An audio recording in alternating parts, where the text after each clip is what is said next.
al panel que nos acompaña el día de hoy. Está con nosotros el licenciado Guillermo Ruiz de Teresa, coordinador de la Mesa Temática de Infraestructura de Xóchitl Gálvez. Gracias.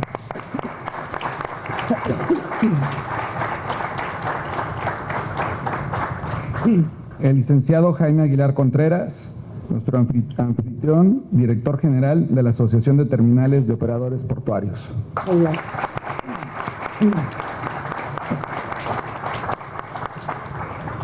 José Manuel Urreta Ortega, representante de la Cámara Mexicana de la Industria del Transporte Marítimo.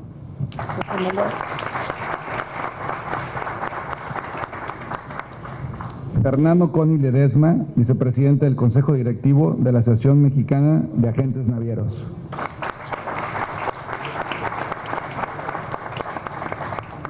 Miguelina López Hernández, representante de la Cámara Nacional del Autotransporte de Carga. Le cedo la palabra al licenciado Guillermo Ruiz de Teresa. Ay. Esperemos que esto jala o no jala, sí. Sí, jala. Gracias. Primero, muchísimas gracias a toda la familia portuaria. Aquí vienen todos los que trabajan en el sector, de todos los niveles, que la querían y tenían mucho interés en conocerla, en verla, en oírla y sobre todo en que usted los escuche, porque es fundamental que los miembros de un sector puedan exponer sus preocupaciones, sus ideas, incluso en algunos casos hasta sus propuestas de solución. Así que a ustedes muchísimas gracias. Ingeniera, a usted en lo personal muchas gracias porque nos viene a escuchar a la familia portuaria, viene a escuchar lo que piensan, lo que ven y cuáles son en los panelistas que van a explicar, hay 5 panelistas que van a explicar su parte del pastel. ¿Qué es lo que les frena? ¿Qué es lo que les camina?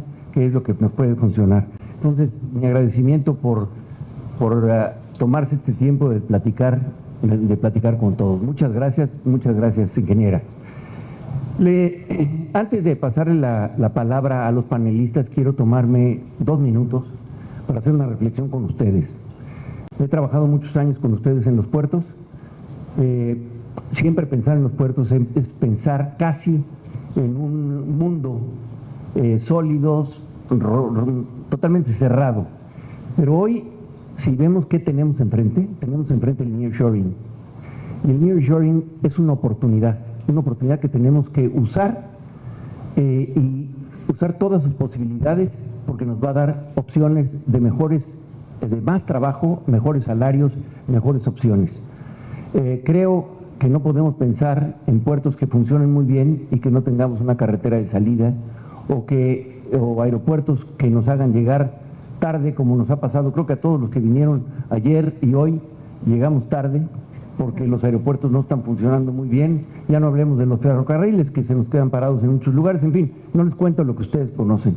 Creo que esto lo tenemos que ver en conjunto y tenemos que saber que en la cadena comercial que tiene puertos como origen y destino de los productos, origen cuando van a salir y destino cuando van a llegar del país, tenemos que tener una cadena muy fuerte y no nos pase como en las cadenas de acero, que la cadena es tan fuerte como el eslabón más débil. Aquí así nos pasa. Entonces tenemos que trabajar en conjunto para que tengamos puertos a la altura de unas buenas carreteras, a la altura de unos buenos aeropuertos y a la altura de unos buenos ferrocarriles. Dicho esto, nos van a hacer favor de hablar 5 panelistas que, como le digo, nos van a dar una parte del pastel. El primero que va a hablar es Ricardo Martínez, que nos hace favor. Él estuvo 3 años en la OMI, la Organización Marítima Internacional, y nos va a hacer favor de situar en términos de puertos a los puertos mexicanos en relación al mundo. Eso nos va a dar, es decir, vamos de lo general a lo particular. Luego ya vamos a hablar de las problemáticas particulares de cada uno. Entonces, Ricardo, si nos quieres hacer favor. En salud estamos como Dinamarca y en puertos como Singapur. Más o menos. Ojalá si quieres estuviéramos a la mitad, pero creo que ni eso. Adelante, Ricardo. Gracias, ingeniera. No estamos como Singapur. Y en salud tampoco estamos como Dinamarca, aunque pues por ahí hay una farmaciota grandotota, ¿verdad? Pero no.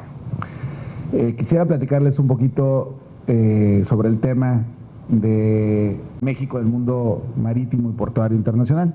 Yo tuve la oportunidad de representar a México en la Organización Marítima Internacional del 2013 al 2016, en la Organización Marítima Internacional de la Organización de las Naciones Unidas, que está en Londres, y bueno, pues con mucho orgullo tuve esa oportunidad de representar a México, mi país, y quisiera darles unos comentarios de cómo se ve México y cómo se ve el tema internacional. Y bueno, pues quisiera decirles lo siguiente. Miren, durante la historia los puertos han sido centros de comercio estratégico que han impulsado el desarrollo y la fortaleza de los países. Los fenicios, los egipcios, los romanos son ejemplos de quien conquista el mar y los océanos conquista el mundo. No se podría entender el desarrollo de México sin el desarrollo de sus puertos.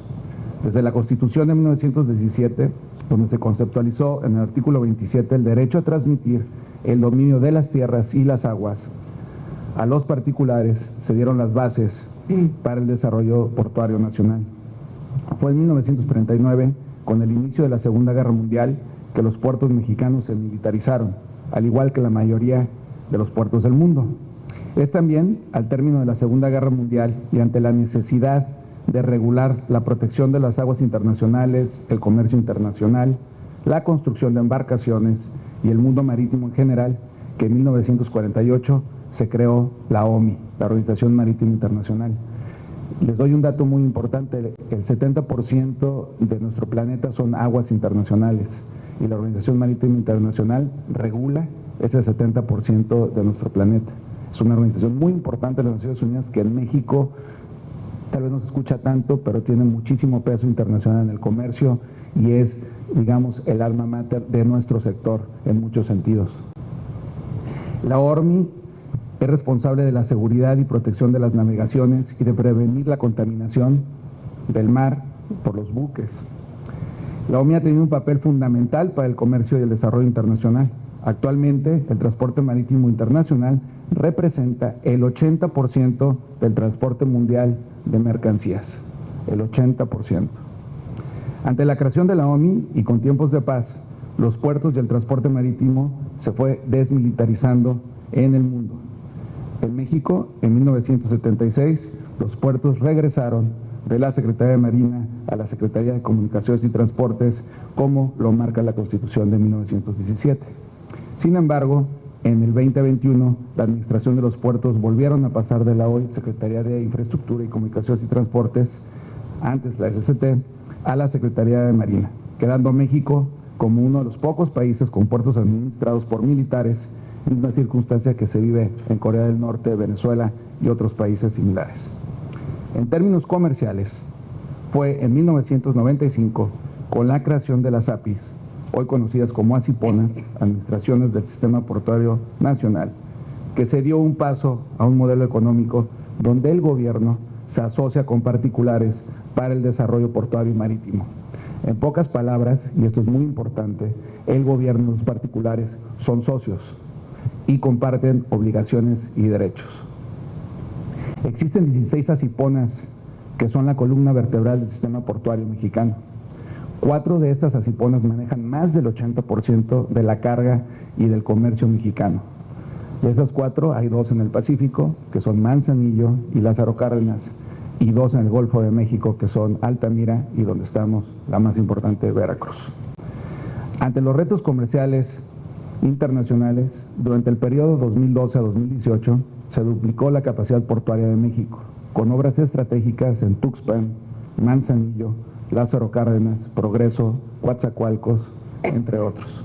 Mención especial se lleva a la construcción del nuevo puerto de Veracruz, que inició en 2014 y entró en operación en 2018, obra que fue considerada en su momento la obra portuaria más importante del mundo. El nuevo puerto de Veracruz se construyó basado en un modelo económico de asociación entre los particulares y el gobierno, sin generar deuda y con la premisa de generar productividad y crecimiento estratégico. Hoy, el nuevo puerto de Veracruz es una realidad. Nos acompaña con nosotros, se sentó ahí atrás, tenía asiento en primera fila, pero Juan Ignacio Fernández está con nosotros y quisiera darle un aplauso.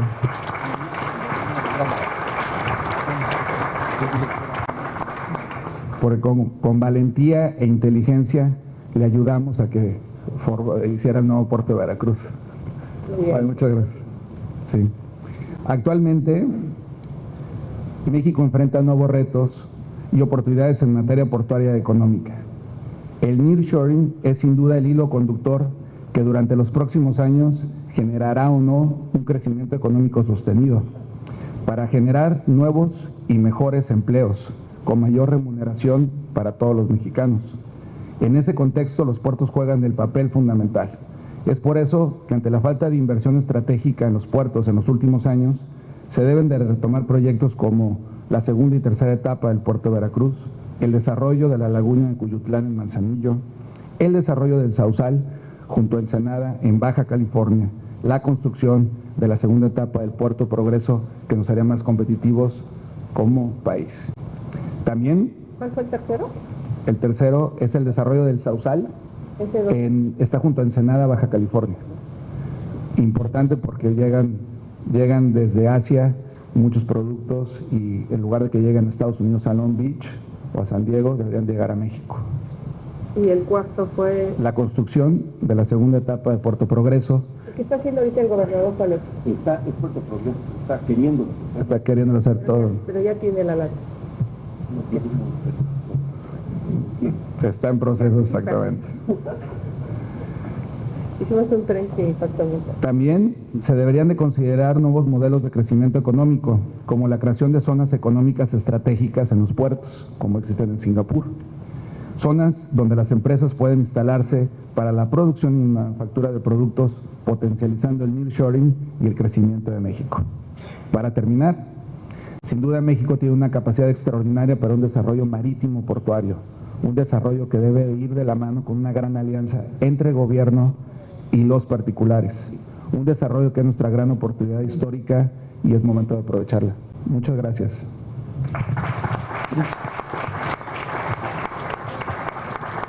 Muchas gracias, Ricardo.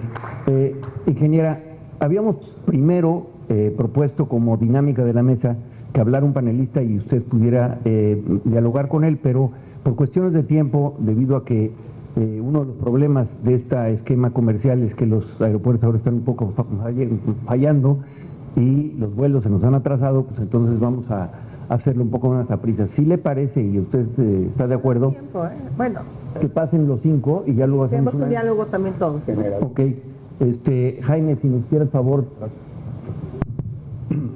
Gracias, Guillermo. Bueno, primero que nada agradecer a todos ustedes que nos acompañan hoy, agradecer a los panelistas y desde luego agradecer a la ingeniera Xóchitl Gálvez para participar en este ejercicio que, como lo decía el licenciado Julio Teresa, lo que nos interesa es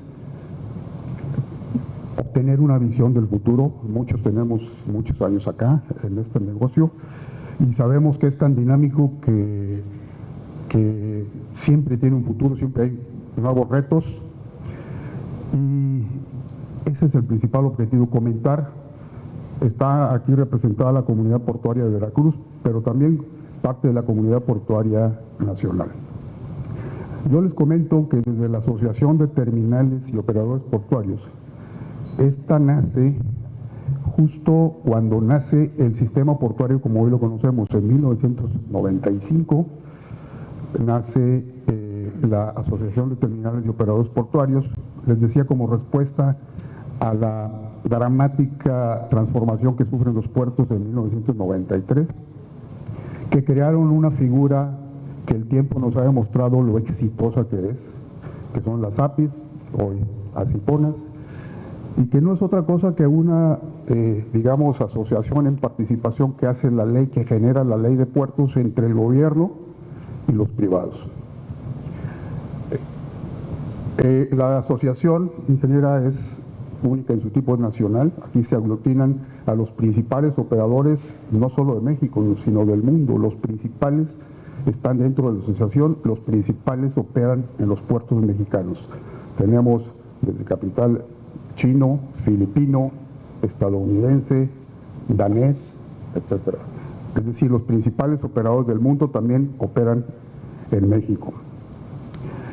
La asociación, hoy somos 46 empresas asociadas con la operación de 64 terminales e instalaciones portuarias, y estamos en 18 puertos del país, desde luego entre ellos los principales. Durante los últimos 3 años, este es un dato importante, la carga movilizada en los puertos de México ha oscilado entre los 550 y 600 millones de toneladas. La participación de la TOP con sus asociados en las terminales es de alrededor del 96% en el manejo de esa carga. Hace un año, al mes de enero de 2023, las inversiones de la iniciativa privada en los puertos generaban casi 240,000 empleos entre directos e indirectos. Seguramente, con las inversiones que se empiezan a ejecutar este año por muchas de las terminales que están asociadas, este número va a cambiar en los siguientes meses. Y este es un dato muy importante. De la inversión total en los puertos mexicanos, en los últimos 10 años, solo el 82% corresponde a la iniciativa privada. El 82% de la inversión total. Eso nos habla, amigos, ingeniera, del nivel de interés que tenemos las terminales en la actividad portuaria, pero también nos habla del compromiso que tenemos de que esto siga creciendo, de que nos permita enfrentar los nuevos retos. Hablaba el licenciado Ruiz de Teresa y Ricardo del nearshoring, pues ese es uno de los retos que tenemos que enfrentar como país, como sector.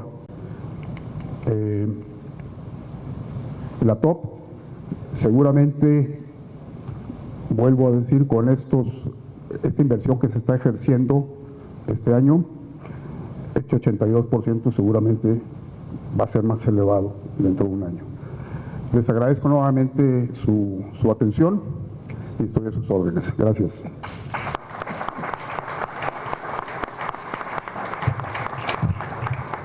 Muchas gracias, Jaime. José Manuel Urreta nos hará favor de hacer el panel en este momento.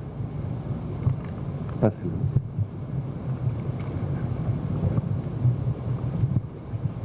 Muy buenos días a todos. Ingeniero Xóchitl Gálvez, muchas bienvenidas y muchas gracias por la apertura que tiene con nosotros. Me voy a permitir de manera muy breve mencionar algunos puntos de nuestra agenda, nuestra propuesta, la cual le vamos a dejar 2 copias para que posteriormente, con calma, usted y su equipo la puedan analizar y podamos tener una reunión posterior con nuestro sector, ¿sí?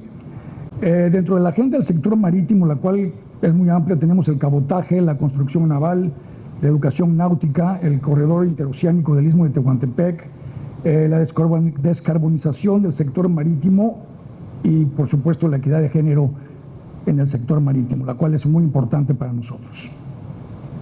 Si dando algunos números duros, la Cámara existe desde hace 34 años, la formamos 25 armadores, 5 operadores y 20 prestadores de servicios conexos.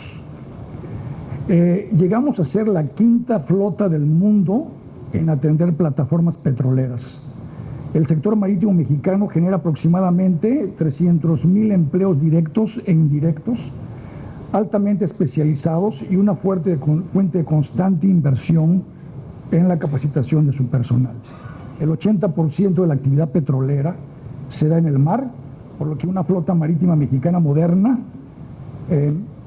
es necesaria para cumplir con las metas del país, es fundamental. Si en tema de inversión, el sector del transporte marítimo representa el 1% del PIB, sí, que son aproximadamente 15,000 millones de dólares. Nuestra flota es de 160 embarcaciones de bandera mexicana, sin contar con las plataformas que equivalen a alrededor de 7,000 millones de dólares. Sí, en los últimos 6 años se realizaron inversiones por más de 6,000 millones de dólares en la modernización de las embarcaciones y todo su equipamiento. Muy brevemente, el tipo de embarcaciones y artefactos navales que manejamos son graneleros, portacontenedores, barcazas, cargueros, cementeros, remolcadores, chalanes, boquetanques, roll-on, roll-off, que llegan muchos al puerto de Veracruz, por cierto, lanchas de pasaje en la parte offshore, lanchas de pasaje, multipropósitos, abastecedores, plataformas semisumergibles, contra incendios, remolcadores para la actividad offshore, utilitarios, en fin, es enorme la cantidad de embarcaciones que manejamos. México requiere políticas públicas para multiplicar los intercambios productivos, llevar los bienes y servicios básicos a más personas, favorecer la integración de sus mercados, propiciar el desarrollo regional, generar empleos, incrementar la competitividad nacional y competir en el mercado internacional, que es fundamental. Necesitamos un sistema de transporte moderno y eficiente que cumpla con las expectativas de una sociedad que tiene derecho a mejores niveles de vida, es decir, dar prioridad a nuestro transporte. Estamos obligados a realizar un esfuerzo sin precedentes para renovar y acrecentar la infraestructura y los servicios de transporte que operan en nuestro país. La infraestructura y los servicios de transporte, incluyendo el cabotaje, son factores que determinan nuestro desarrollo económico, social y humano.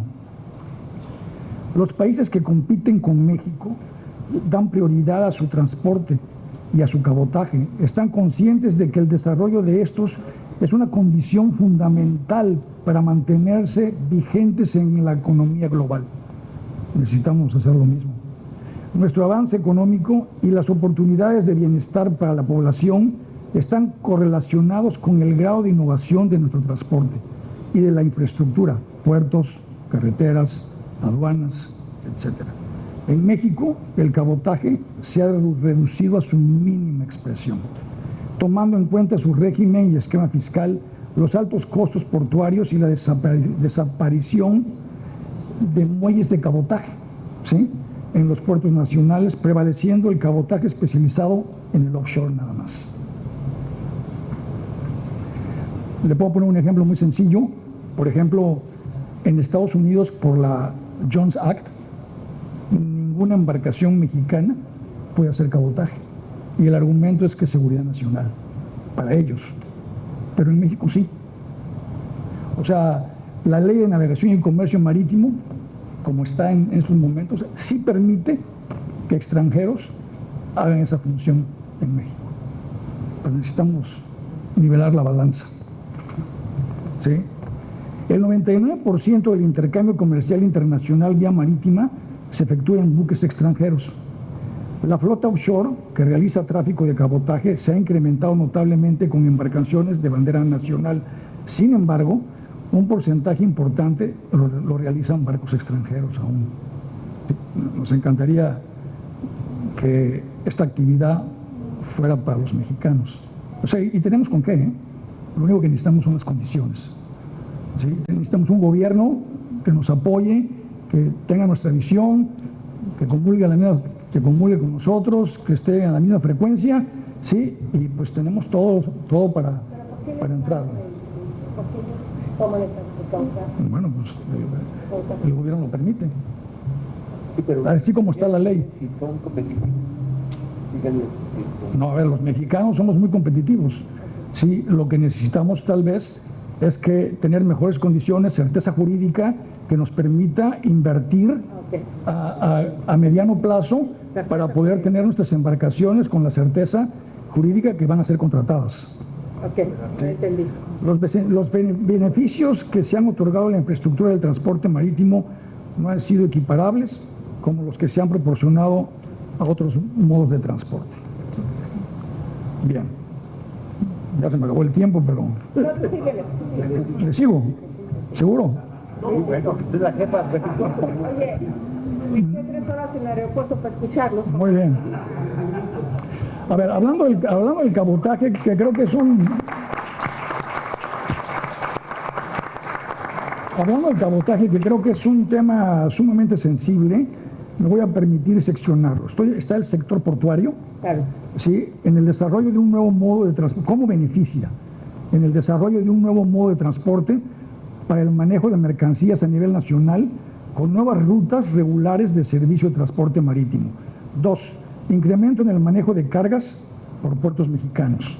3, mayor tráfico de embarcaciones en costas mexicanas y utilización de la infraestructura portuaria.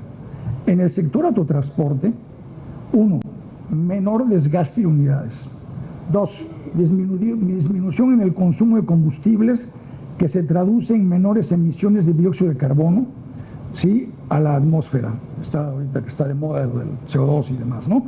3, evitar el desgaste prematuro de vialidades. 4, reducción al riesgo por circulación de vehículos en tramos carreteros. 5, seguridad, por supuesto. En sector gubernamental, 1, menor congestión en redes carreteras. 2, reducción de afectaciones en la seguridad vial. 3, generación de nuevas fuentes de empleos. 4, disminución en la contaminación ambiental. 5, almacenamiento para el embarque previo a la salida del buque y posterior a la llegada del mismo, traduciéndose en facilidades para el retiro parcial de la carga y evitar los congestionamientos en el puerto, ¿no? Mayor seguridad en el transporte de mercancías, menor costo por fletamento y se evita el desgaste prematuro de vialidades también. ¿Cuáles son los beneficios? La Organización Ibérica señala, por ejemplo, que el costo de transportar 1,000 toneladas por kilómetro en transporte terrestre es de 24.2 euros, ¿sí?, en comparación con un máximo de 4 euros en el cabotaje marítimo, lo que representaría un ahorro de más de 83%. ¿Sí? Costos más bajos y mayor volumen de carga, podemos mover muchísima más carga. ¿Sí? Es menor el consumo de combustible y se traduce en menores emisiones de dióxido de carbono a la atmósfera y descongestiona el tránsito en las carreteras, contribuyendo a reducir los altos costos de mantenimiento en su infraestructura. Pues eso hay que preguntarlo a otros actores. Nosotros queremos, ¿sí? ¿Cuál es la...? A ver, si me permite... ¿Le pasa? Si me permite, Armando Rodríguez... Aquí está. Es el director de nuestra Cámara, viene de la Ciudad de México para apoyarnos en la parte técnica. Sí, y bueno, él le va a explicar. Oigo todas las bondades y digo, pues... Oye, aquí están las... Estoy para no hacerlo, pero... Ingeniero, pero aquí están las propuestas, ¿eh? Aquí están las propuestas. Sí, ¿qué tal? ¿Qué tal a Bueno, que todos? ya contestó, ¿eh? Vamos, es muy rápido. Está bien. Hemos participado en muchísimos foros, Xochitl. Desafortunadamente lo que ha habido es que vivimos de espaldas al mar. Tenemos una poca cultura marítima en todos aspectos. Aquí tuvimos un gran coordinador de transporte mercante que nos entendía en nuestro momento, cuando vivíamos una actividad de civiles con civiles. Ahorita tenemos una vocación militar y tenemos que entender mandos y ciclos. Entonces, ¿qué es primero? Cuando tuvimos un gran cabotaje marítimo en las costas mexicanas, había cargas del Estado, Sicarsa, Sidermex, Conasupo, el mejor ejemplo, y te daba contratos a largo plazo. Ahora esa seguridad jurídica y financiera no la tienes, porque tienes que contratar cargas para mover nada más estadías muy cortas. Entonces yo no tengo un contrato a largo plazo que me permita a mí optimizar el financiamiento de mi barco. Entonces, este tipo de situaciones, cuando se mudó la Marina Mercante, rápidamente lo comento, en la época de salidas de Gortari teníamos reglas del juego muy claras. Muy claras. Se firma el primer Tratado de Libre Comercio y se cambia la ley de inversión extranjera, se cambia la ley de navegación. Todas estas reglas que teníamos procuraban proteger el cabotaje. Cuando hay esta apertura y cambia el modelo país de López Portillo, que era estatista, o sea, había cargas del Estado, y a mí Conasupo me daba un contrato a 5 años, Sicarsa me daba contratos, Fertinal me daba contratos, Azufrera Panamericana me daba contratos. Es decir, las cargas del Estado las teníamos las navieras mexicanas. Yo vengo de una naviera mexicana, Compañía Naviera Minera del Golfo. Transportábamos azufre de Coatzacoalcos a la costa de Estados Unidos, en un contrato que se llamaba COA. Este contrato te daba la oportunidad de mover volúmenes de carga, pero tenías 10 años de contrato, entonces llegamos a tener una flota de 8 barcos azufreros con tripulación mexicana y absolutamente todo nacionalizado. Se va a Azufrera Panamericana y tenemos que ir al mercado internacional, nos tenemos que ir a Japón, a África y a Alemania. Y poco a poco fue cambiando hasta que desapareció la empresa, porque no puedes competir con las grandes empresas extranjeras que tienen sus modelos de negocio completamente diferentes a los nuestros. Yo no puedo competir con una naviera norteamericana porque ellos sí tienen una línea de crédito favorable, una oportunidad para reparación y construcción naval. Nosotros no la tenemos.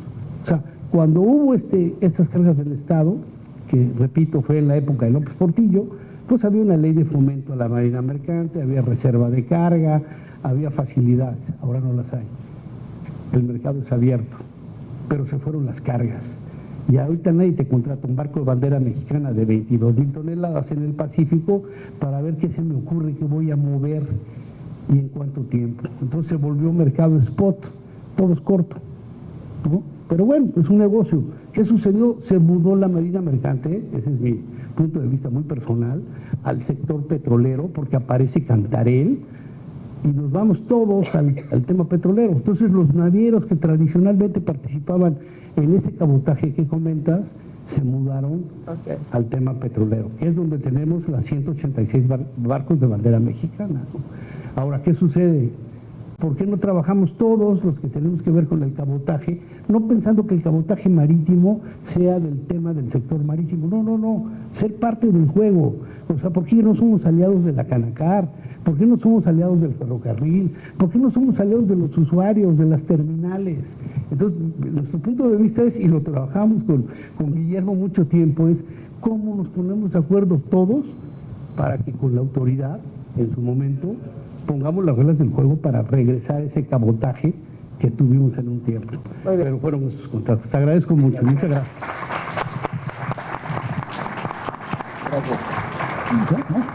Bueno, si me permite, ingeniero, ya casi concluyo. Nada más me quisiera yo presentar algunas propuestas en el tema de cabotaje. Y son reservar todo el transporte marítimo de cabotaje para embarcaciones abanderadas como mexicanas, creo que es justo y necesario, por navieros mexicanos, y la condición de que las nuevas embarcaciones que se abanderen sean construidas en astilleros nacionales. Eso es bien importante, y sabemos que es complicado, pero es necesario. Por ejemplo, en la época de López Portillo, como decía Armando, que era estatista el tema, es el único presidente donde se han dado construcciones de embarcaciones. Se construyeron los 4 buquetanques de Pemex, se mandó a construir el Náuticas México, ¿sí? Para la Marina Mercante, y se mandó a construir el velero Cuauhtémoc, que hasta la fecha sigue funcionando para la Secretaría de Marina. Es el único presidente que en su sexenio ha mandado a construir embarcaciones. ¿Sí? La revisión de la ley aduanera para permitir de forma controlada este tipo de tráficos, revisión de la tramitología aduanera, aplicar nuevos procedimientos o instalaciones de manipulación de carga con la finalidad de reducir el costo de la interfaz barco-puerto, ¿sí? Reducir los tiempos de estadía de las mercancías y disminuir el costo integral por contenedor en los puertos del país con base en la aplicación de una política tarifaria competitiva y el logro de acuerdos con los operadores de terminales y prestadores de servicio. Continuar con políticas que favorezcan la modernización de la flota marítima y promover su recaudación a las necesidades de la demanda. Tengo el tema de construcción naval, pues son 2 hojitas. Si quieres lo tocamos, si no se lo dejamos para que después lo chequen ustedes. ¿Sí? Está bien. Bueno, y si es todo, ya me excedí, les agradezco mucho. Gracias. Muchas gracias. Para agilizarlo, le toca ahorita a Fernando Con. Sí, muchas gracias. Por favor.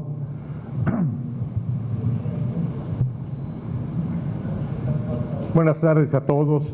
Les traigo un saludo muy afectuoso de la Asociación Mexicana de Agentes Navieros a cada uno de ustedes y de manera muy especial a la ingeniera Xóchitl Gálvez. Gracias. Muy amable. Agradezco la oportunidad de poder presentarnos ante usted en mi carácter de vicepresidente del Consejo Nacional Directivo de la Asociación Mexicana AMANAC, institución fundada hace más de 36 años, la cual se ha caracterizado por ser un eslabón muy importante en los sectores de transporte marítimo internacional y del comercio exterior de México, ya que a través de sus asociados se atienden y se representan al 98% de los buques que arriban a puertos mexicanos, con cargas de importación y de exportación, así como transporte de personas e hidrocarburos. AMANAC, como lo manifesté, somos una asociación que agrupa el sector marítimo portuario del comercio exterior, que siempre se ha preocupado por exponer la problemática que atañe a nuestros puertos y al comercio exterior en México, por lo que trataré de ejemplificar algunos de los principales temas que actualmente afectan a nuestro sector. En materia marítima portuaria, nos enfrentamos a la diversidad de criterios que se dan en cada administración del sistema portuario nacional, ya que cada puerto, las reglas de operación son distintas dependiendo de quien esté al cargo de las llamadas ASIPOMAS. Criterios que, sin tomar en cuenta los usuarios y operadores, las establecen bajo sus puntos de vista de manera unilateral, provocando saturación, lentitud en el despacho y arribo de las embarcaciones, ocasionando sobrecostos y estadías en perjuicio de las líneas navieras que escalan nuestros puertos y a los importadores y exportadores mexicanos, ya que la mayoría de las veces las embarcaciones, los contenedores y las mercancías que son transportadas están sujetas a revisiones en más de una ocasión por las diversas autoridades que bajo el esquema de seguridad nacional realizan esta revisión. En materia aduanera tenemos falta de personal y equipos, lo que genera atrasos en la atención de los servicios que se deben de brindar a los usuarios de las aduanas. Ante la falta de personal en estas, provocan que las mercancías no puedan ser despachadas, ocasionando que los importadores y exportadores tengan que pagar mayores almacenajes, así como el incumplimiento de las entregas a los clientes con penalidades en dichos retrasos. Asimismo, nos enfrentamos a una falta de homologación en criterios en las aduanas, ya que cada titular, al igual que las ASIPOMAS, establece criterios a su libre albedrío que distan mucho de lo establecido en las regulaciones aduaneras, ocasionando atrasos y pérdidas de tiempo a los usuarios en los puertos y sobre todo extracostos. Algo que nos atañe de manera muy importante es la inseguridad que tenemos en las carreteras del país y que día con día sufren los usuarios del autotransporte federal, ya que los operadores de los camiones son víctimas del crimen organizado, organizando y poniendo en riesgo su integridad física, y por ende las líneas navieras sufrimos las pérdidas de las mercancías y las afectaciones económicas que esto conlleva, sin que las autoridades hagan algo realmente para evitar este vandalismo de que somos objeto. Aunque los puertos mexicanos han mejorado sus servicios portuarios en los últimos años, lo que se ve reflejado en el incremento en las rutas y frecuencias de las líneas navieras de servicio regular que arriban a nuestros puertos, así como el incremento de la inversión privada en las terminales e instalaciones portuarias, situación que ha permitido reaccionar a la transferencia creciente de mercancías del comercio exterior del país. El enfoque de desarrollo para los puertos debe pasar de una reacción reactiva a una posición proactiva, con las necesidades de demanda. En tal sentido, debe modificarse una visión casi exclusiva al interior de un puerto por el enfoque integral del desarrollo y la gestión portuaria hacia las cadenas logísticas y de distribución. Para enfrentarnos a estos retos es fundamental, y aquí están las peticiones, resolver el tema de sobreregulación y coordinación entre autoridades, así como el traslape de la normatividad. Contar con un sistema portuario más integrado, equilibrado y con una alta profesionalización. El uso eficiente de los recursos que incentive la inversión en infraestructura e industria con una seguridad jurídica. Aprovechar las oportunidades de atraer cargas en el tráfico internacional. La pregunta sería, ¿los recursos privados o...? Sí, o sea, que el recurso privado tenga la seguridad jurídica de la inversión. Creo que eso, todos estamos de acuerdo en ese tema. Los puertos deben de integrar plenamente con los distintos modos de transporte terrestre y marítimo y ferrocarrilero para obtener una mejor conectividad con los mercados y desempeñándose como una fuente de valor en las cadenas productivas y logísticas. Es urgente que contemos con seguridad en todas las carreteras del país y se termine con los robos y asaltos al autotransporte federal, que afectan el movimiento de las mercancías y sobre todo la imagen de nuestro país. ¿Qué tanto les afecta? Bueno, esta me va a contestar usted, Sí. pero yo me supongo que es toda una cadena. Sí, es decir, ciertamente yo como representante de las líneas navieras, mi interés mayormente es el buque, pero en una cadena logística está integrado buque con transporte terrestre o ferrocarril. El hecho que cuando manejamos servicios de puerta a puerta, esto quiere decir que la línea naviera se compromete a entregar la mercancía desde un punto de origen en un país de destino hacia la planta del importador, ahí el transporte está integrado al transporte marítimo, ¿no?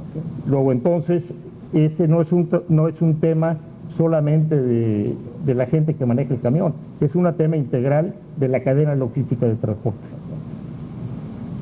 Se debe analizar conjuntamente con los operadores y prestadores de servicios de terminales públicas y privadas las necesidades de ampliación de la capacidad instalada por tipo de carga para un horizonte de corto, mediano y largo plazo. Se debe analizar y promover un programa de construcción y mejora y modernización de los enlaces terrestres de los puertos a fin de avanzar en la solución de los estrangulamientos y restricciones que enfrentan los principales puertos del país y vincularlos más eficientemente con los otros modos de transporte para brindar un mayor apoyo a la producción y al comercio del país. 5 minutos. No, Mira, que me gusta. Bueno, en realidad es agradecer, mi última hoja ya terminé, pero sí dejar la puerta abierta con usted para seguir platicando sobre estos temas ya de manera muy específica en lo que se refiere al tema de los agentes navieros. Le agradezco mucho la atención que tuvo en escucharme. Muy amable.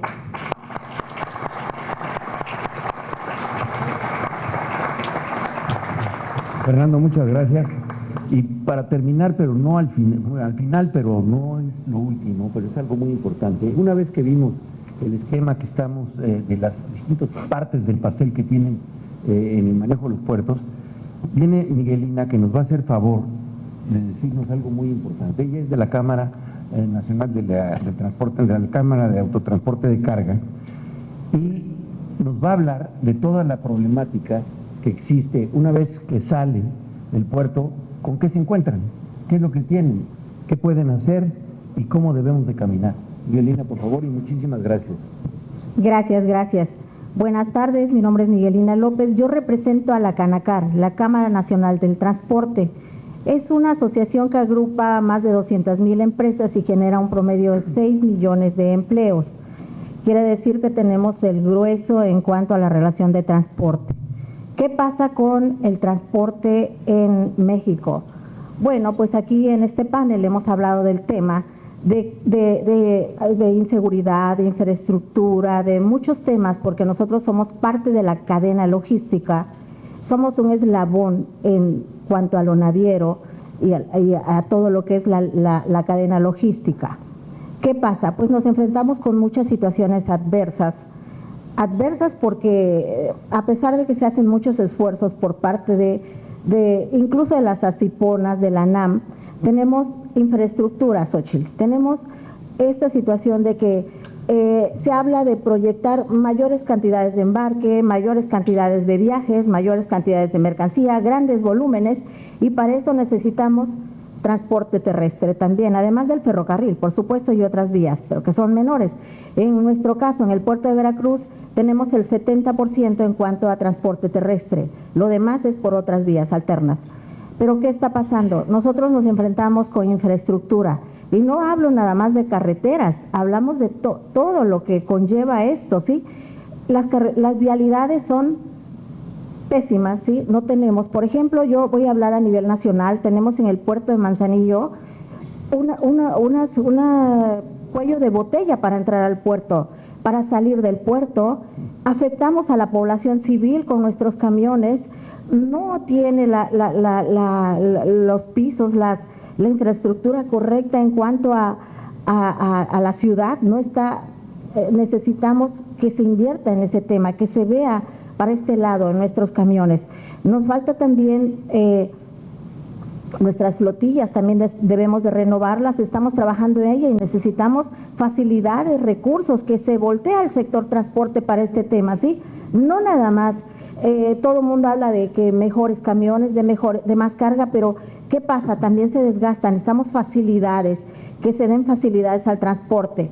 También tenemos los temas de trazabilidad, lo que comentaban hace un rato, con el tema de las unilaterales. Cada aduana trabaja de forma unilateral, ¿sí? Tal aduana tiene un proceso, esta tiene otro. A pesar de que demos de alta los operadores en ciertas aduanas, cuando llegas allá te enfrentas a nuevos retos. ¿Qué pasa? Los operadores ahí se están horas esperando, horas y hasta días, porque nos toca el siguiente día para que quede regularizado el ingreso. Porque necesitamos que se unifique, que se unifiquen los procesos, que todos sean uno mismo en los puertos. No podemos seguir así. Si llegas a un puerto, pues te tienes que esperar a adaptarte a esos procesos, ¿sí? También tenemos el tema de de esas esperas, además nos generan cansancio en los operadores, no son las condiciones adecuadas para que ellos descansen en las rutas fiscales, en los ingresos, no hay a veces ni siquiera baños, no hay qué comer. Entonces, ¿qué pasa? Sale un operador cansado que posiblemente genera un accidente. ¿Y qué pasa? Se sataniza al operador, se sataniza el transporte. Entonces es importante que también miren hacia nuestro sector, Xochitl, que es importante que nos den las facilidades igual que al resto del equipo que estamos pidiendo, estamos en la hora de las peticiones, que nos vean con benevolencia para estos temas de facilidades para el transporte. ¿Qué pasa? También necesitamos ampliar los horarios en las aduanas. Nosotros los transportistas trabajamos 24 horas, ¿sí? Tenemos los 3 turnos disponibles. No voy a hablar de otros sectores, pero en nuestro caso, las aduanas, por ejemplo, en Altamira, trabaja hasta las 4 de la tarde. ¿Por qué? Pues porque hay falta de personal, lo que se hablaba hace un momento. No hay personal, falta gente que atienda las garitas. A pesar de que se ha hecho un esfuerzo y ha habido cambios, sí, son benévolos los cambios que han hecho las asiponas y la aduana, no hay suficiente personal que nos atienda. Tardamos 8 a 12 horas para salir con un embarque. Entonces eso es demasiado cansado para nuestro equipo, para nuestros operadores. Entonces sí necesitamos que se unifiquen los horarios de las aduanas, que se amplíen, es más, no que se unifiquen, por ejemplo, a Altamira, que se amplíen a más tarde, mayor tiempo, que pongan siquiera 2 turnos. 3 turnos sería excelente, pero bueno, vamos a empezar con 2. Entonces sí es importante para nosotros ese apoyo, porque están nuestros camiones, entran a cargar a las 2 de la mañana, nos dan una cita a las 2 de la mañana. Carga, porque la terminal sí te carga, los señores de las terminales, muchas gracias. Pero, ¿qué pasa? Te esperas hasta que abra la aduana, que va a abrir a partir de 7 o 8 de la mañana, dependiendo del personal que haya. Entonces sí necesitamos que se refuercen esos espacios, que se refuercen eso, porque sí es importante para nosotros que nos miren con benevolencia, ya que estamos de verdad muy, muy abandonados en ese tema. ¿Sí?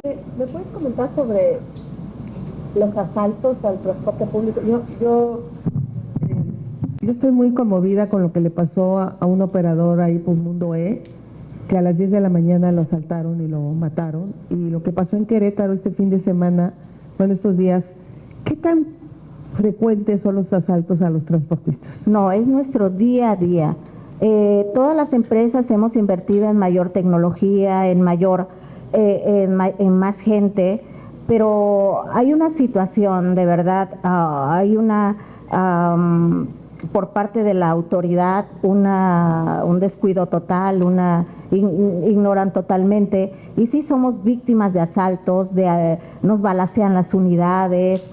Los operadores están muy temerosos, eso también ha reducido nuestra capacidad, porque cuando un padre llevaba a su hijo de viaje, pues el hijo quería ser operador. Ahora, por supuesto que el hijo no quiere ser operador, y eso genera un déficit en cuanto a nuestra disposición de unidades y de operadores, pero sí estamos siendo duramente asaltados. Y hay estados que es una situación muy crítica. Por ejemplo, tenemos el estado de Puebla, Tlaxcala, y no les cuento qué pasa, Querétaro, México, No les cuento qué pasa después de que recuperas tu camión. Es un calvario. Tenemos mercancías, camiones detenidos en los MP, cambian de oficiales, cambian la carpeta, ahora la tiene Tlaxcala, ahora va para Puebla, ahora va para acá. Es un peregrinar tremendo, es un calvario para nosotros como transporte esta situación que se está dando. Pero obviamente lo que más nos importa es la seguridad de nuestros operadores. Son familias, son padres de familia, son gente que está de verdad arriesgando su vida para llevar cada embarque. De mi parte es todo y muchas gracias por su atención.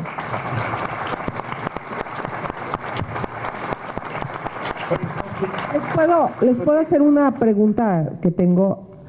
A ver, a mí me gusta el transísmico. Me parece que es un proyecto interesante. Para mí, como ingeniera, lo que funciona se queda. Lo que más o menos funciona se mejora. Que, por lo que han dicho aquí, hay muchas cosas que mejorar, no quitar. Y de plano lo que no sirve, pues se cambia. En este caso, ¿qué tanto está preparado el puerto de Salina Cruz para hacer estas transacciones a las que se le está apostando para que entre la mercancía del Pacífico, llegue por el transísmico y suba a Puerto Progreso, que este fin de semana el gobernador dio su informe, yo tuve la oportunidad de estar ahí, habla de una inversión millonaria, de justamente ahí sí está planteando la posibilidad de construir un puente, un elevado, para no entrar a la ciudad de Puerto Progreso, pues no va a pasar lo de Manzanillo, me supongo, y conectar con el puerto que también se está ampliando. ¿Quién quiere comentar sobre este proyecto? Creo que me gustaría mucho saber su opinión y le damos acá al compañero y luego acá, ¿le parece? Para escuchar a otros también.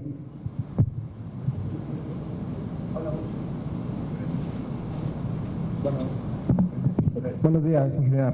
Ingeniero Francisco Revilla, presidente de la Asociación Mexicana de la Industria de la Construcción del Puerto de Veracruz. Hablando del tema específico de Veracruz comparado con lo que usted está comentando.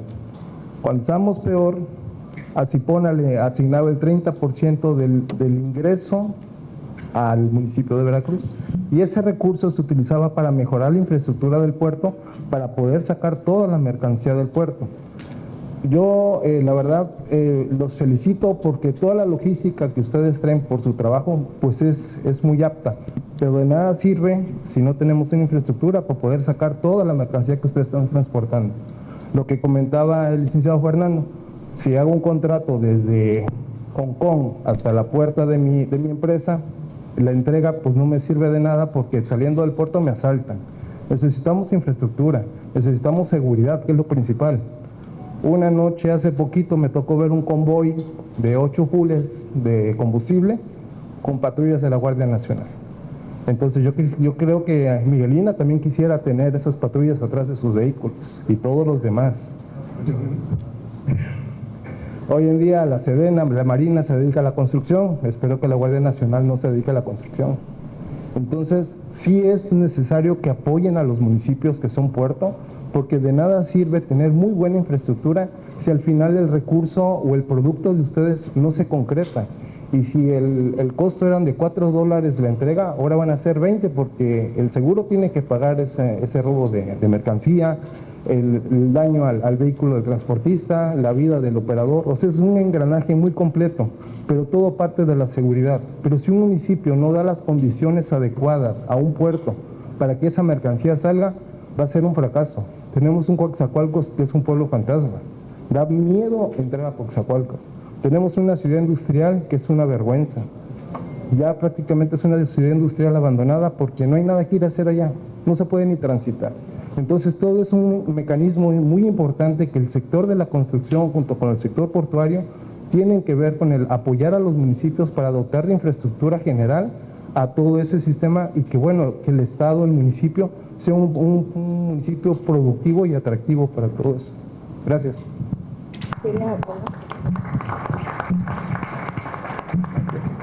Buenos días, Edgar Chaín. Se van a burlar de mí, pero porque tengo varias cachuchas, ¿no? Como terminadero, Xochitl, quiero decirte que estoy muy de acuerdo con muchas de las cosas que dicen. Tenemos un serio problema de seguridad, un serio problema de infraestructura. El puerto de Veracruz, que debía llevar el nombre de don Ignacio, sea, sinceramente tenemos ese puerto gracias a eso, no por su capacidad, porque no sé si sea tanta, pero sí tuvo muchos huevos para sacar ese proyecto adelante. Yo creo que tenemos el puerto de Veracruz y lo vamos a ahogar si el 13.5 siguen haciéndole huequitos por todos lados y al rato nos vamos a quejar. Entonces el tema de infraestructura es muy importante, pero la regulación, cuando se hace una vialidad que debe ser confinada porque el día de mañana el puerto no sirve, que es lo que nos está pasando a nivel nacional con la infraestructura, Xochitl. Ya no cabemos en las carreteras. Ya necesitamos libramientos. Hay casetas en las que pasas horas para pasar la caseta. En los últimos 5 años, Xochitl, también tenemos una empresa de transporte. 34% ha aumentado nuestro tiempo de recorrido. 34%. Eso significa 34% más vehículos para hacer la misma operación, 34% más contaminación, 34% más necesidad de operadores que no hay. No hay operadores porque no tenemos escuelas de operadores y porque pues ya la gente no quiere ser operador con el problema de la seguridad. En el tema de la seguridad, Xochitl, yo creo que es muy importante porque todo el mundo piensa en la patrulla en la carretera. No puedes poner una patrulla cada 50 metros. El problema se tiene que atender, no digo que no se atienda en la carretera, pero se tiene que atender también fuera de la carretera. Con la logística que está haciendo con los desgraciados, que es el problema de seguridad que tienen los choferes, porque antes se ponían un retén, ahora les avientan de balazos a los operadores y por eso pasa lo que tú mencionabas.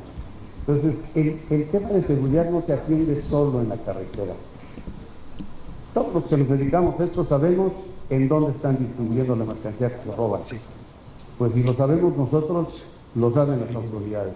Entonces necesitan salir a hacer, la gente le llama inteligencia, pues nada más que no se hagan pendejos, perdón, ¿no? Pero saben dónde está el problema. Y el siguiente tema, Xochitl, que yo creo que es muy importante porque hablamos de cadenas logísticas. La cadena logística, y nada más estamos hablando de la parte de la cadena logística interna, tiene un origen donde hay un usuario y un destino donde hay otro usuario. En estas mesas deben estar los usuarios, porque no voy a estar muy de acuerdo con lo que dijeron de que tiene que ser para mexicanos. El Jones Act en Estados Unidos provocó una desgracia para mucha industria. Entonces, y no digo que no debamos hacer algo, pero aguas con hacer un Jones Act, que provocaron quiebras de sectores completos de forma tal que inclusive salía más barato traer mercancía de fuera del país, carbón, por ejemplo, ¿no? Y eso es muy peligroso. Entonces, hoy, bueno, a menos que quieran volver a cerrar el mundo, si vuelven a cerrar el mundo, pues cada quien hará lo que quiera, pero en un mundo con el que estamos viviendo, en el que México es el principal exportador del mundo, el mercado de Estados Unidos, pues si le vamos a poner un costo de transporte terrible, está mal. Y el cabotaje del que hablaron necesariamente lo tenemos que desarrollar. Esa infraestructura nos la corrige Diosito todos los días. Y no fastidia las carreteras y no fastidia los ferrocarriles. Estoy de acuerdo que tenemos que usar más, pero el problema más importante del cabotaje es, uno, el costo de la operación portuaria.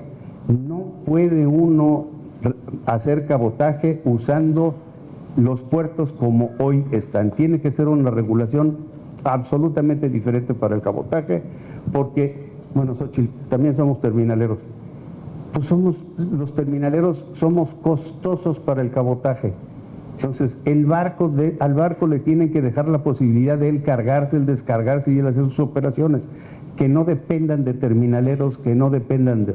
O sea, si no simplificamos la operación portuaria, el cabotaje no va a jalar.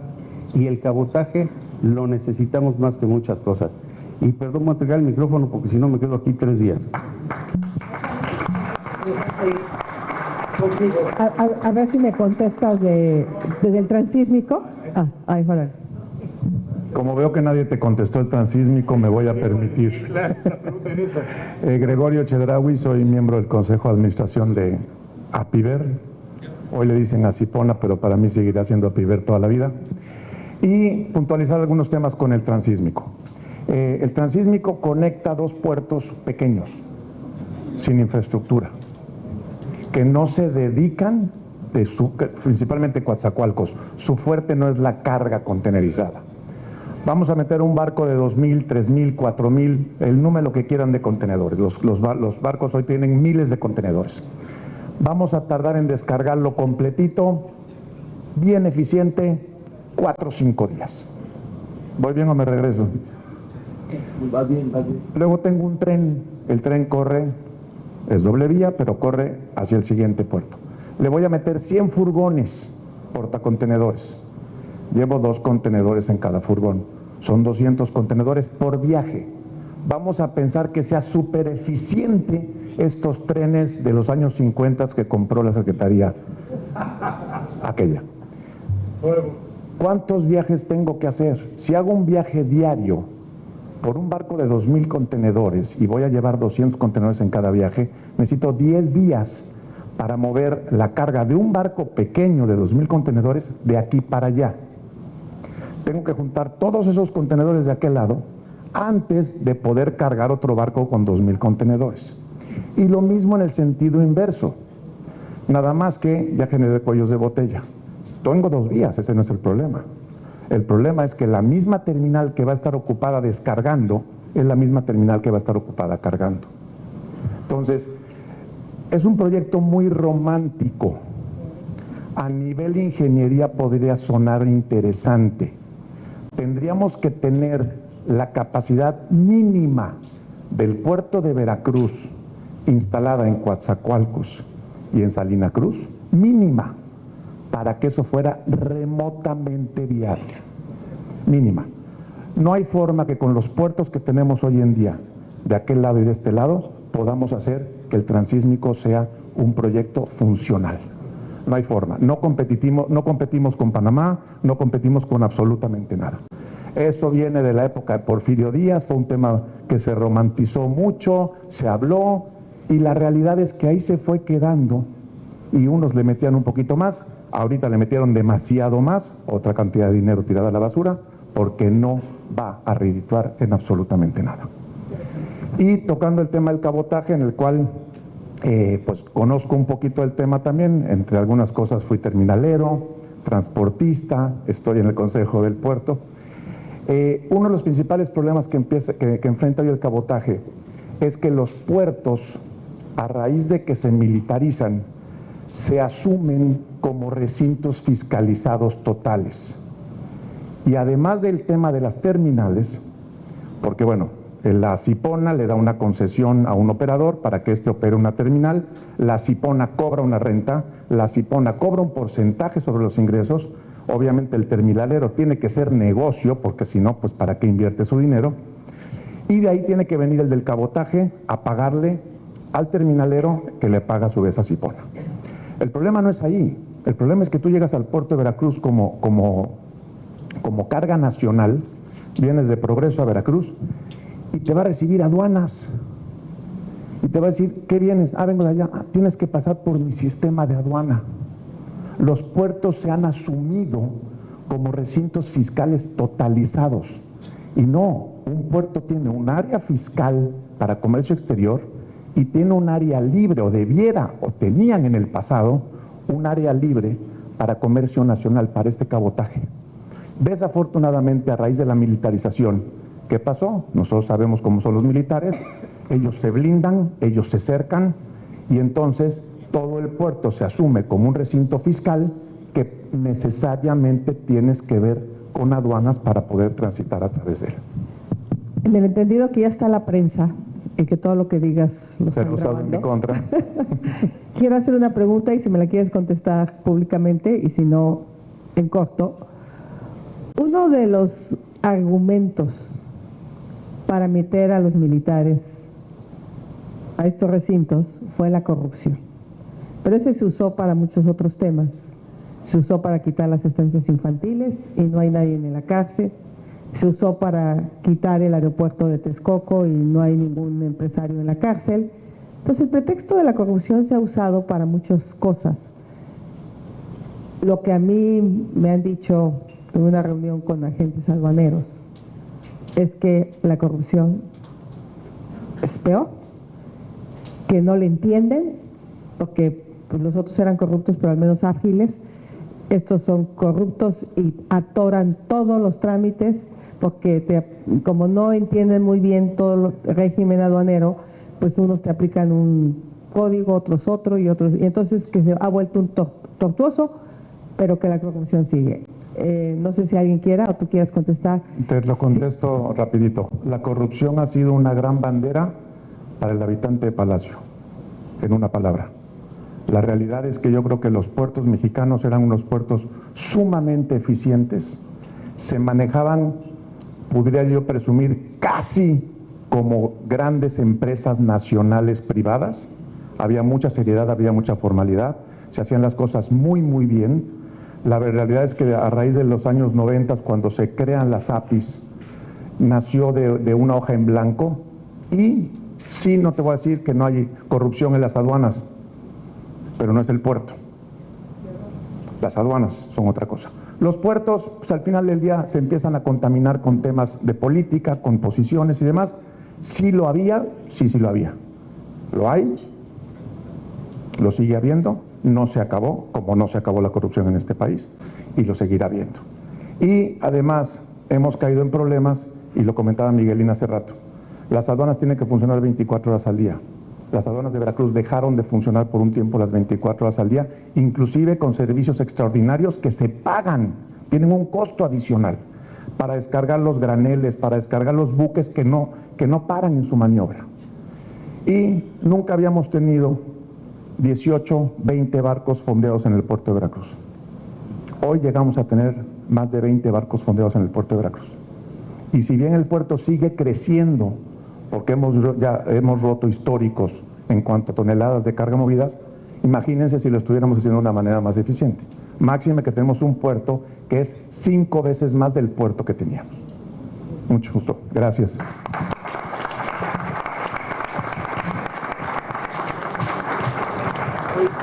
No sé si alguien quiera hacer otro más. ¿Usted? Sí, gracias, Yo dije que tomé 3 horas de estar en el aeropuerto, por lo menos me quiero ir con la mayor cantidad de información, porque ustedes son los que saben. Y a mí me gusta escuchar a los que saben, a los que viven pues, los problemas todos los días, porque si no, ¿cómo aspiras a llegar a algo si no conoces a detalle lo que está pasando? Y cuando infraestructura, porque esta es una de las áreas que más va a trabajar, porque tiene que ver puertos, aeropuertos, infraestructura portuaria, me propuso esta mesa que me invitaban ustedes, me pareció súper interesante. Adelante. Gracias, Xochitl. Yo quiero regresar al tema del transísmico que mencionaste, porque estoy muy de acuerdo si la visión que tienen es el manejo de contenedores. O sea, habría que hacer un puerto nuevo en Salina Cruz y un puerto nuevo en Coatzacoalcos, porque los barcos que mueven contenedores no caben en ninguno de esos dos puertos.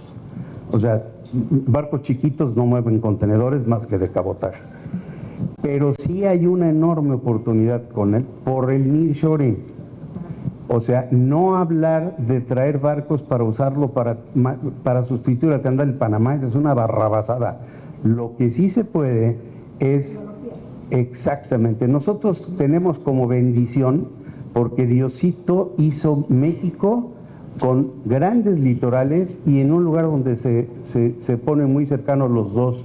Entonces, con el transísmico puedes atender las dos costas de Estados Unidos y es una maravilla lo que podemos hacer aquí abajo, pero ¿qué necesitamos? O sea, el nearshoring es para que venga y se ponga industria a hacer transformación y se beneficie de poder tener el barco como transporte de Asia a la costa este de Estados Unidos o de Europa a la costa oeste de Estados Unidos. Claro que puede funcionar. El problema es que como usuarios, por eso creo que deben estar los usuarios en estas mesas, ¿qué necesitamos los empresarios para poner industria? Pues si tú, una vez que bajas de México, las carreteras son un desastre, no hay, los ferrocarriles no dan buen servicio, no hay gas, la energía eléctrica tampoco hay energía eléctrica. Pues ¿cómo chingado vamos a poner industria allá abajo si no hay cómo desarrollar industria allá abajo? ¿Sí? Entonces la verdad es que yo sí le veo una gran oportunidad, especialmente si hablamos del nearshoring y hacer parques industriales. Y atinadamente dijo, pues como ejemplo de los parques industriales, porque si los viste en el norte, date una vuelta por el Bruno Pagliai antes de tomar tu avión, para que llores un ratito.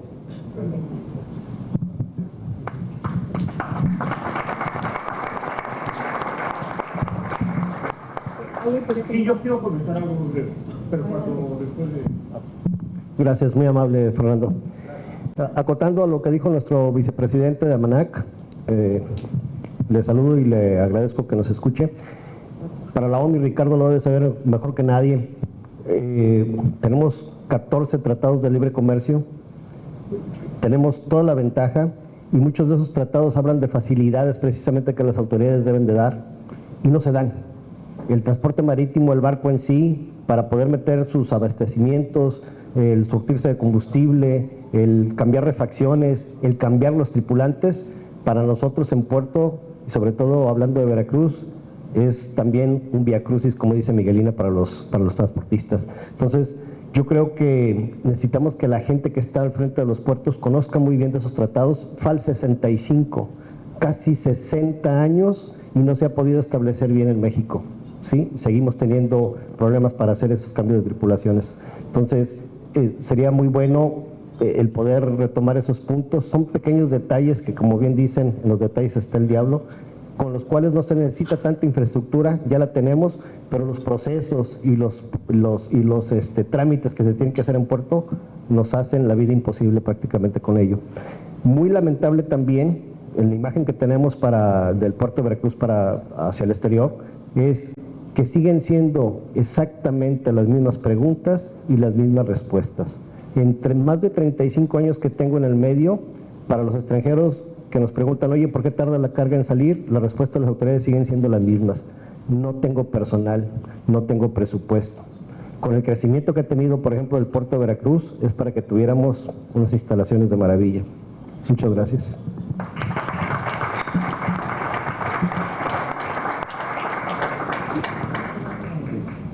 Gracias. Solamente yo quisiera abonar un poco en la pregunta inicial que hiciste respecto al istmo de Tehuantepec, que después ya nos desviamos un poquito, pero bueno, yo quisiera nada más solamente dar un concepto y estando totalmente de acuerdo con lo que ya expusieron mis compañeros. ¿Cómo piensa una línea naviera? Una línea naviera piensa en economías de escala. ¿Sí? Tienen itinerarios establecidos de manera semanal, que el hecho de incluir un puerto nuevo en el itinerario implica que el volumen de carga que se va a tomar para ese nuevo puerto sea lo suficientemente interesante para hacer una escala adicional. Si no, eso no funciona. Aquí platicaba el amigo de que son 200 contenedores que se pueden manejar de ida o vuelta. Entonces, un barco transatlántico, pues estás manejando miles de contenedores por escala, ¿no? Entonces, pensar que te vas a estacionar para manejar 200 contenedores diarios, pues la operación en principio no resulta atractiva para líneas de gran porte. No puede ser que ya lo puedes manejar para New Shore y no lo puedes manejar para otro tipo de conceptos, pero el pensar en competir contra Panamá, pues es así como un juego así como que no lo veo tan... ¿Y hay alguien que lo haya dicho? Oye, mucho, yo lo he escuchado en Palacio, ¿no? Digo, se ha escuchado, ¿no? Entonces, eso sí se ha dicho, ¿no? Bueno, era lo que yo quería abonar, solamente este comentario. Gracias. Gracias. Bueno, ¿alguien más antes de hacer las conclusiones? ¿Alguien que quiera decir algo que no se haya dicho? Ahí está abierta la posibilidad, las chicas que están por aquí. ¿Alguien? ¿En serio? No, pero bueno, ¿ya? Todos, a ver, adelante. Hacer mención de algo que bien dices. Respecto a la falta de personal, efectivamente sí tenemos ese tema muy arraigado en el puerto. Precisamente estaba por aperturarse 20 garitas de aduana en el nuevo puerto, en enero estaban previstas y eso no ha sido posible. La tecnología no es la adecuada. Pusieron una tecnología PITA que todavía no está desarrollada. Imagínate 20 garitas de aduana sin trabajar, paradas ahí. hablan aquí los compañeros del nearshoring. ¿Y qué pasa? Pues de veras que es un sueño guajiro para todos nosotros porque no tenemos la capacidad. A pesar de que se instalaran las empresas y todo lo que hubiera y todo ese desarrollo que esperamos que sea atractivo para todos, pues no hay la capacidad porque el puerto tiene sus tiempos, no está eficiente y entonces eso nos afecta a todos los que estamos en la cadena de suministro. También tenemos ese tema, por ejemplo, a las empresas transportistas nos encanta, somos OEA, nos certificamos para cubrir procesos de seguridad en el trayecto. Es una certificación que nos da el SAT, nos revisa nuestras instalaciones, nuestros procesos y nos certificamos como OEA, Operador Económico Autorizado. ¿Y qué pasa? También la autoridad nos hace grandes cobros por ser OEAs, a pesar de que invertimos en todas las actualizaciones, en toda la implementación. Ahora te dice, mira, ahí está tu cargo, te di la certificación, pero ahora me tienes que pagar y si no te cobro recargos e intereses. Entonces, Xochitl, de verdad sí necesitamos que nos apoyen en ese tema. ¿Cómo es que hay tantas garitas ahí paradas y no podemos usarlas? Gracias.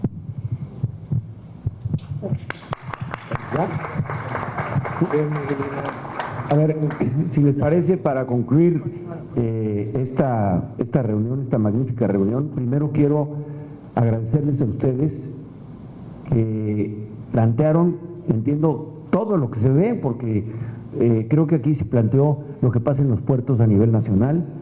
Fue una buena manera, no estoy hablando que fue una catarsis, pero sí fue una manera de explicarle a la ingeniera Xochitl Gálvez cuál es la problemática que hay en los puertos. Podríamos tardar muchas horas más, pero creo que hicieron un resumen muy bueno de qué es lo que está sucediendo. Pero yo creo que más importante es que la ingeniera se tomó el tiempo para oírlos, porque considera sin duda alguna que los puertos son parte fundamental del futuro del país.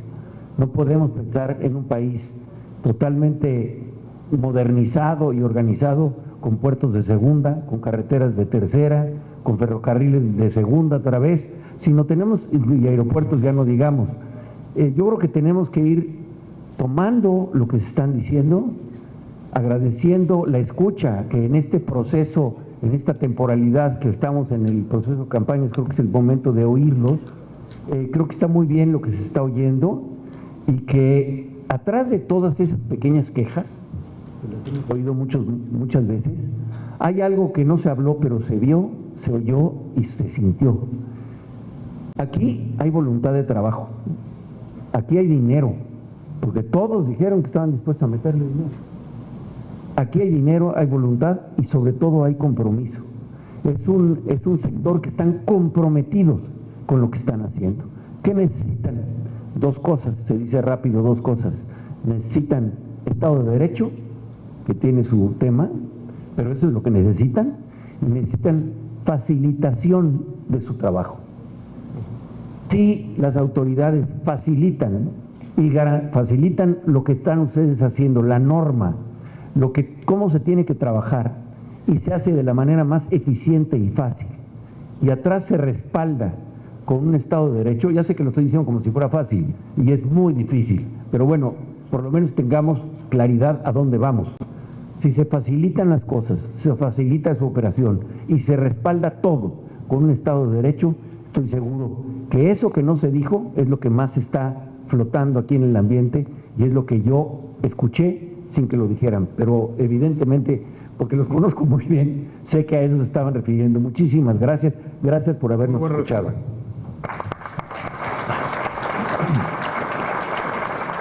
Bueno, pues yo de verdad voy a tratar de sacar algunas conclusiones de lo que me dijeron. Solo les recuerdo que en esta etapa yo no puedo hacer ningún tipo de propuesta de campaña, pero sí es una etapa que a mí me permite escuchar a los principales sectores del país para entender qué es lo que está pasando.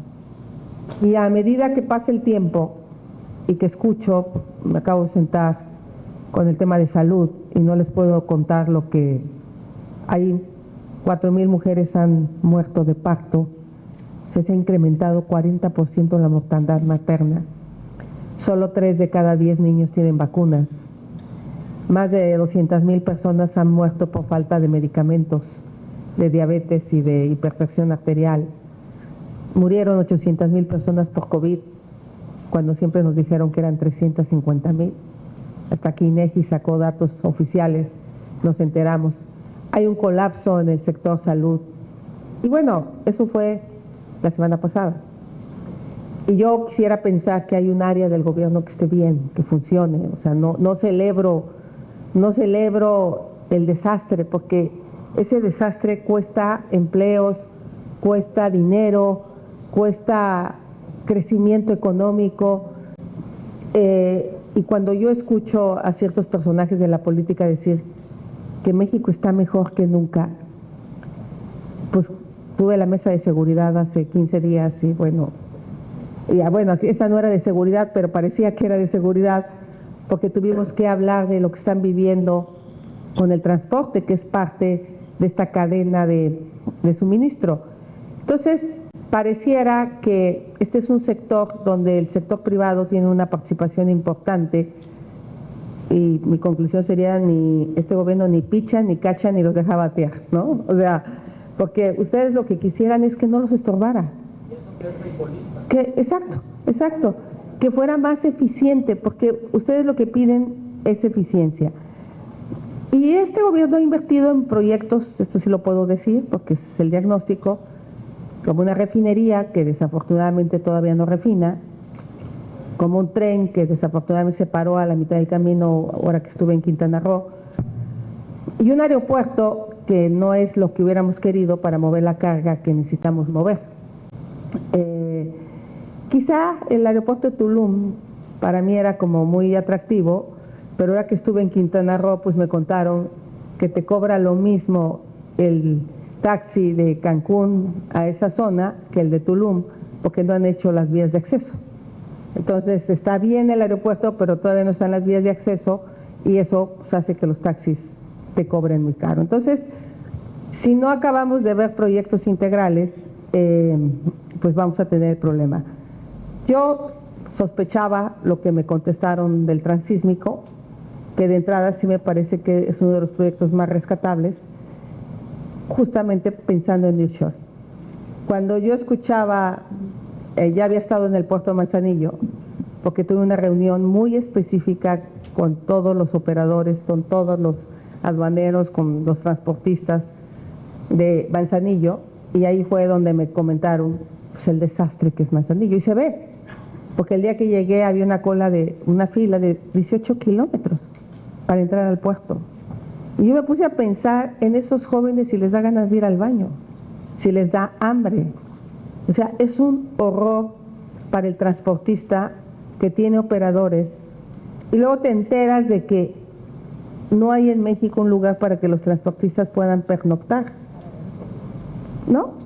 Paraderos seguros. Es un tema tremendo, y los que hemos tomado la México-Querétaro los últimos 3, 4 años, porque hay que ser bien tarugos para tardarte 4 años para reparar 20 kilómetros, ¿no? De San Juan del Río a Querétaro, que es una interminable reparación, y eso genera problemas de tráfico y ahora de inseguridad, porque al frenar los camiones me supongo que es cuando los asaltan. Entonces sí tenemos un problema.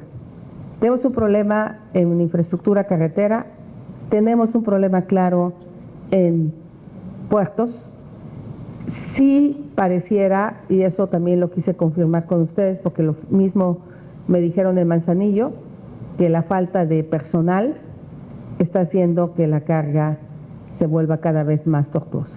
Y allá me hablaron de ya la pérdida de clientes, porque allá sí compiten con San Francisco, allá sí compiten con puertos de Estados Unidos, donde pues ellos necesitan mover la carga. Y si hay otro puerto que sea más eficiente, pues tú te vas a ir. Y las personas que ahí estaban me decían, nosotros hemos perdido ya clientes, porque Manzanillo ya llegó a su saturación. Entonces, cuando hablamos de nearshoring, suena bien. Y no solo suena bien, es la mejor oportunidad de este país. No se va a volver a presentar en muchas décadas. Oigan lo que les estoy diciendo. Y la estamos dejando ir, por lo que ustedes dicen aquí, y lo que los expertos en nearshoring han dicho.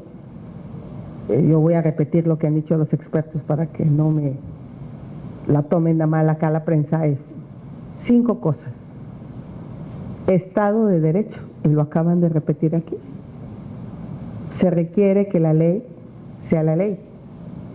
Y aquí hoy se volvió a decir, mientras no haya certeza jurídica, pues es muy difícil invertir, porque no tienes la certeza que no te van a cambiar las reglas del juego. Lo segundo que han dicho los expertos es energía limpia. O sea, si realmente México quiere entrar a la competencia de los autos eléctricos, o sea, Tesla no va a venir a fabricar coches eléctricos con energía de combustible fósil. No va a venir. Les aseguro que en poco tiempo van a generar un parque solar, un parque eólico por allá por el norte del país para suministrar la energía a Tesla. Porque esa es la regla del juego. Agua. No sé si sepan que en los próximos días la Ciudad de México va a sufrir una de las peores crisis hídricas en su historia, porque nos hemos dedicado a patear el bote. Este país debería estar en manos de más ingenieros, ingenieras, con todo respeto, porque cada que había una crisis hídrica desde hace décadas, se hacen soluciones que no acaban resolviendo el problema y seguimos extrayendo agua del acuífero de la ciudad. Y ese acuífero ya está sobreexplotado. Y lo más grave, la calidad de agua que tiene, pues ya son muchas sales, mucho magnesio, muchos minerales que están en el subsuelo y que hacen que el agua no sea buena. Entonces, los expertos dicen energía y agua. Y hoy tenemos un problema de agua. Soluciones hay, no se las voy a decir aquí porque ahí sí haría yo actos que no debo, pero claro que hay agua. El tema es, si les puedo dar un dato, por cada 2 puntos que se utiliza, hoy se usan 75% de agua en el campo.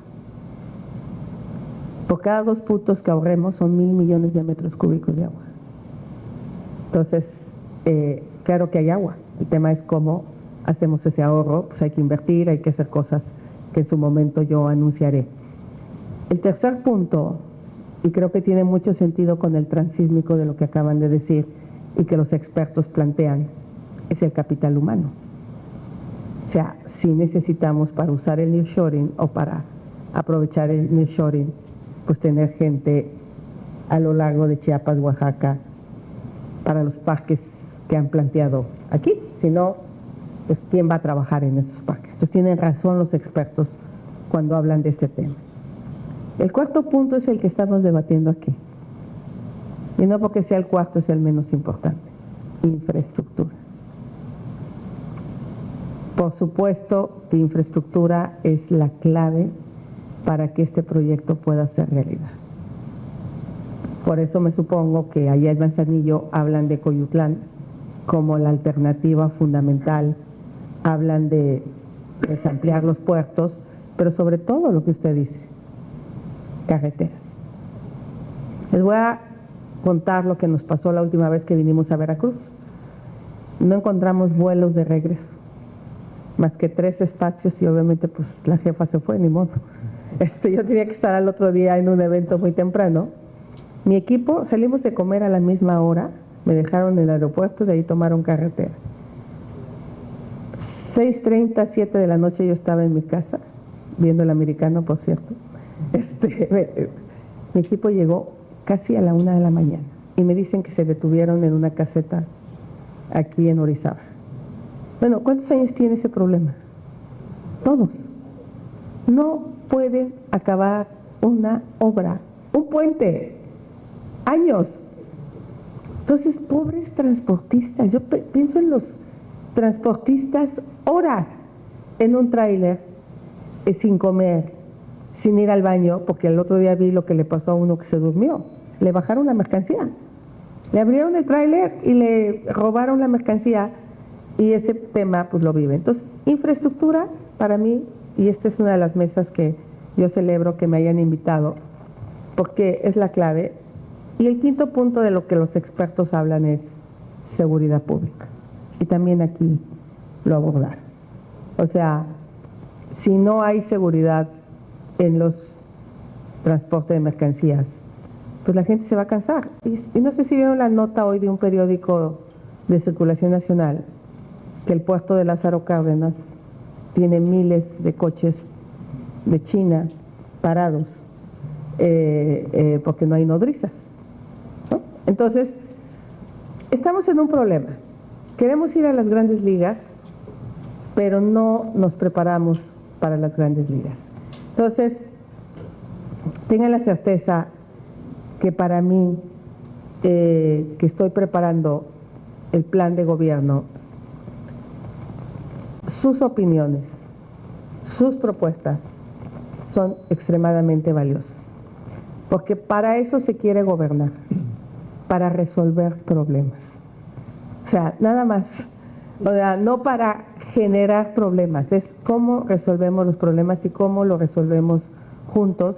Y por supuesto, donde haya corrupción, que se castigue, pero que no sea el motivo, porque miren, acabo de reunirme con los congresistas de Estados Unidos, republicanos, que vinieron a México, se reunieron con la señora Sheinbaum, con el presidente y con una servidora, y pues su mayor preocupación de ellos es el fentanilo. Y por esa causa, muchos de los temas a ustedes les imponen muchísima más seguridad, ¿no? Porque van a revisión prácticamente cualquier carga que llegue, más en Manzanillo, creo, más que acá, pero no sé. Y me decía esta persona que ya hay 200,000 personas fallecidas por fentanilo en Estados Unidos, en su mayoría jóvenes. Obviamente allá ya están muy preocupados y la presión hacia México para que deje de entrar el fentanilo a nuestro país pues es tremenda. Ustedes y yo sabemos que hay tecnología con la que podríamos detectar esas importaciones ilegales y que la mayoría de ustedes son gente decente, honesta, que no está metiendo fentanilo al país, pero a todos los pasan por igual a la desconfianza. Ahora, no solo mata a 200,000 jóvenes allá el tráfico, ese dinero regresa a México, regresa en armas que matan a jóvenes, que involucran a jóvenes en el narco, ese dinero financia cobro de piso, ese dinero financia la delincuencia. Entonces, claro que tenemos un problema en los dos países y ahí yo lo que les propuse pues es cooperar. ¿De qué manera cooperamos? Pero no seguimos atorando de manera injusta a los que sí trabajan, a los que no importan fentanilo, a los que sí son gente honrada y decente. Y pareciera que hoy ese es el principal problema que tienen las aduanas.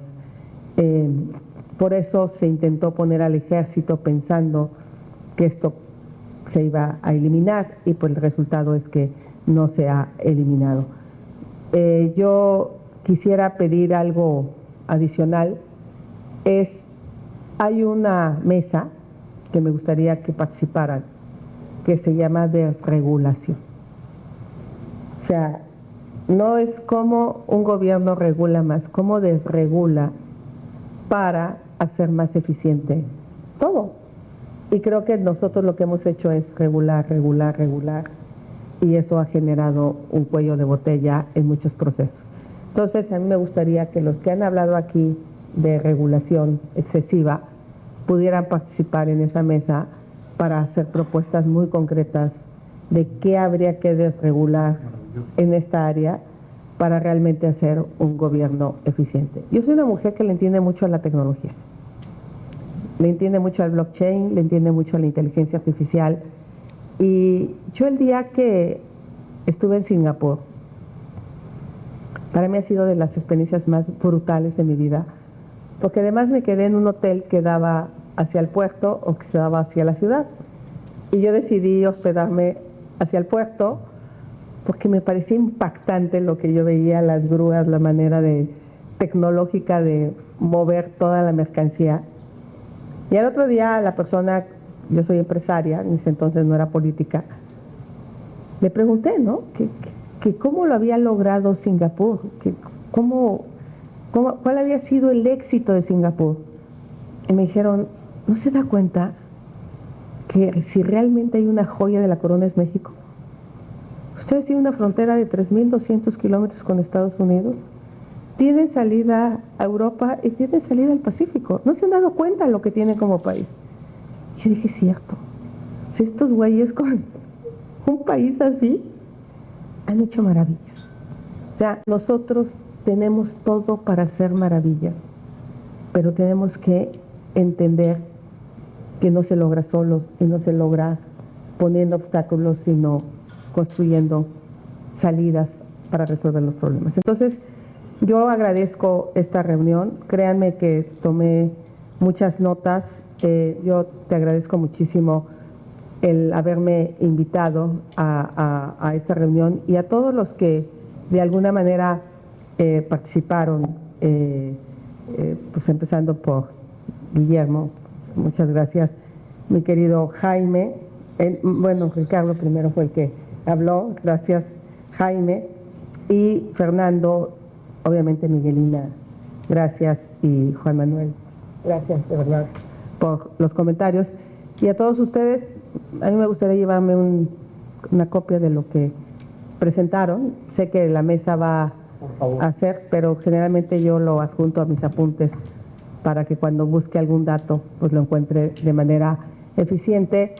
Y decirles que, de verdad, yo soy una mujer que cree en la ingeniería y cree en la técnica, y siento que hoy hay la tecnología suficiente para hacer mucho más eficiente el uso y el manejo de mercancías, como lo hace Singapur, dijo. Ahí está el ejemplo de un país pequeño, pero con una gran posibilidad de crecimiento gracias a haber entendido en la honradez. Creo que eso es un tema. Y hay otro país que lo hace muy bien, que es Estonia. No sé si conocen el caso de Estonia. Es un caso brutal, Estonia, porque es un pequeño país que ha hecho un desarrollo impresionante basado en la tecnología, ¿no? Entonces, muchas gracias. Gracias. También,